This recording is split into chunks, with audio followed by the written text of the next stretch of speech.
For many, the word city conjures to mind images of towering skyscrapers and impressive high-rise skylines. In a lot of parts of the world, skyscrapers are seen as a mark of urban achievement, a way to measure the prosperity of a city through both the literal and metaphorical heights it has reached. Take a quick glance at most European cities, however, and you'll be hard-pressed to find an example of the towering skylines that we typically associate with prosperity. Even though European cities consistently dominate the lists of global cities with the highest quality of life and highest level of income, their buildings don't seem to reflect these heights. With Europe being home to some of the best-known cities in the world, why is it that they lay so low? Today, we're unpacking the cityscapes of Europe to understand how and why they have come to be without skyscrapers, and whether or not it's all about to change. A matter of time.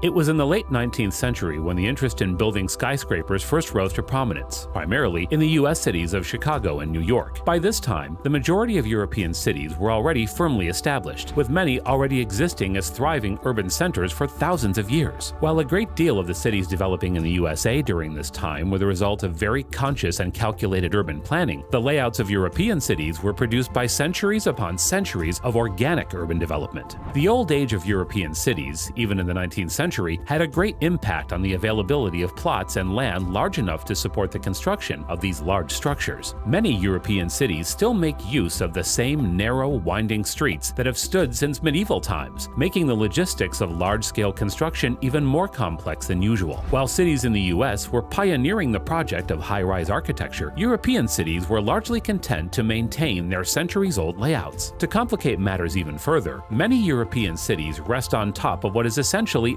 marshland, making any large-scale construction particularly challenging. Even transit tunnels prove a tricky project for a lot of cities in Europe, as unlike in the US and Asia, they cannot be carved out from the ground, but inserted into the earth. The soft nature of European soil and rockbed makes the deep, solid foundations necessary for the construction of skyscrapers an extra challenge. What's more, the cities that first pioneered high-rise architecture were experiencing population growth unprecedented in Europe. Paris, for instance, began the year 1880 with a population of 2,200,000, and 30 years later had gained around 500,000 citizens, for a grand total of 2,900,000. By comparison, in the same period, New York City went from a population of 1,900,000 in 1800 to over 6 million in 1910. With such a rapid pace of population growth, it makes sense that incorporating high-density living spaces into a cityscape became a priority associated with the New World. During the time that many cities around the world began to devote their attention toward building upwards, public resources in Europe were largely focused elsewhere. The first two major waves of skyscraper construction happened to coincide with World War I and World War II, during which almost all European construction and manufacturing capabilities were dedicated to the war effort. In fact, the unprecedented levels of destruction caused to the vast amounts of European urban centers during the Second World War play another role in why the continent has avoided building upwards. After the war, many expected the land cleared by aerial attacks and ground fighting to be used in order to modernize the continent's old cities and facilitate the construction of modern skyscrapers. However, the great sense of loss and unfamiliarity caused by the devastation of the war led to a preference for rebuilding things as they were before, as opposed to completely reshaping the landscape. Cities such as Dresden, Vienna, and Warsaw underwent massive reconstruction efforts in the decades following the war, with great effort to preserve the cultural heritage that had been lost. Regulation.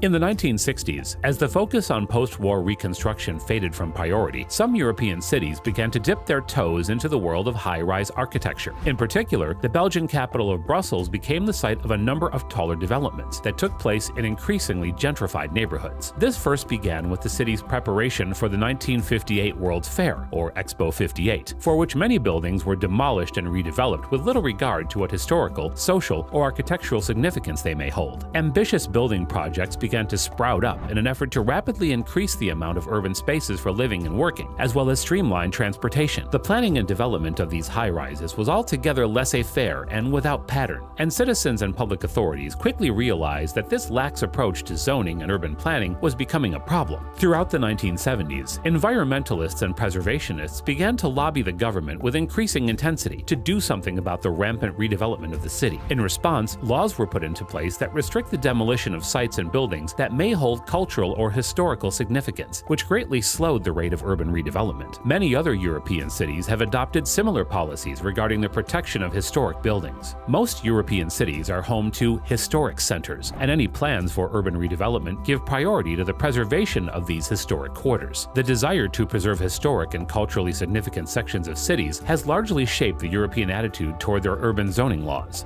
Zoning. Zoning is an approach to urban planning that practices separating urban areas into distinct zones, each with its own specific regulations for development. The use of zoning is a method for municipal authorities to ensure that certain standards are preserved in different areas of a city, and can be a highly effective method of making sure that there is a balance kept between spaces designed for commercial, industrial, and residential purposes. Zoning laws in European cities tend to reflect the emphasis put on a preservation of historic centers and landmarks, and restrict the building of large, modern projects to specific, often outskirted, areas of the city. Cities such as Paris, Amsterdam, and London have all designated certain areas of the city in which high-rise development may take place, but they are confined to spaces that do not encroach upon the rest of the city. Canary Wharf in London or La Défense in Paris has particularly strong examples of the effects of zoning restrictions on the overall city skyline. In many European cities, including Munich and Groningen, historic spires serve as the limit for how tall any new development can reach, with anything taller being forced to move outside the city limits. Zoning tends to come in one of two forms: single or mixed use. Single-use zoning is a practice more common in the USA, and is a method of urban planning that allocates a particular use for each zone. For example, purely residential or purely industrial. In Europe, however, mixed-use zoning is far more common, in which each zone is intended to fulfill a variety of urban purposes. The consequences of mixed-use zoning tend to be a more even scale of development, with fewer differences between the sizes of residential, industrial, and commercial properties. This more integrated approach to urban planning is another major factor underlying the flatter, more even skylines boasted by most European cities. A matter of mindset. Of course, culture plays another major role in the lack of high-rise buildings seen across the European continent. Largely speaking, the parts of the world most commonly associated with skyscrapers, like the US, wealthy Emirate city-states, and Asian megacities such as Shanghai and Tokyo, are technological pioneers that pride themselves on pushing the boundaries of expansion. It's no coincidence that skyscrapers emerged from what was known back then in Europe as the New World, as the structures themselves came to represent striving toward the future. Europe, at that time especially, was more rooted in historic class consciousness, with a desire to preserve tradition. This priority is reflected in the tastes of modern European architecture, with many viewing skyscrapers and modern buildings as bland and soulless. While the populations of Asia and Africa are booming, the population growth of Europe is comparatively petering out. With less of a fervent demand for new residential and commercial spaces to accommodate these rapidly increasing populations, the focus of European urban planning has largely focused on quality over quantity. European cities, particularly those in Scandinavia, Switzerland, and Western Europe, consistently rank among lists of the best cities to live in the world. They are known for their high living standards, well-connected public transportation networks, and upkeep of municipal spaces. Sustainability and the promotion of urban green spaces are also of particular importance in most European cities, and keeping construction projects to a more modest scale lies at the heart of protecting nature and encouraging moderation in development. Moving forward. The attitude toward high-rise construction has softened in recent years, with the ongoing globalization of the 21st century, and slowly but surely, more developments are being seen across the European continent. There are now almost 250 buildings taller than the height of 150 meters, or 492 feet, in Europe, yet half of them belong to just 3 cities: London, Moscow, and Istanbul. Some skyscrapers made their way into the Eastern European skylines as a result of the Soviet Union's desire to compete with the achievements of the USA. But again, this trend has subsided since the collapse of the USSR. Elsewhere across the continent, skyscrapers are generally restricted to major financial hubs like London and Frankfurt, and are rarely seen in smaller, more residential cities. Whether or not shifting global trends will give cause for a change in attitude and lead to an eventual Europe dominated by high-rise skylines is yet to be seen. Global populations continue to shift more toward urban living as opposed to rural, which is set to have major ramifications in terms of how cities organize themselves. With this in mind, in a world that is embracing modernity and rapid development at an even more breakneck speed, the low-lying cityscapes of Europe provide a contrast, where plans for the future are still made with respect for the past.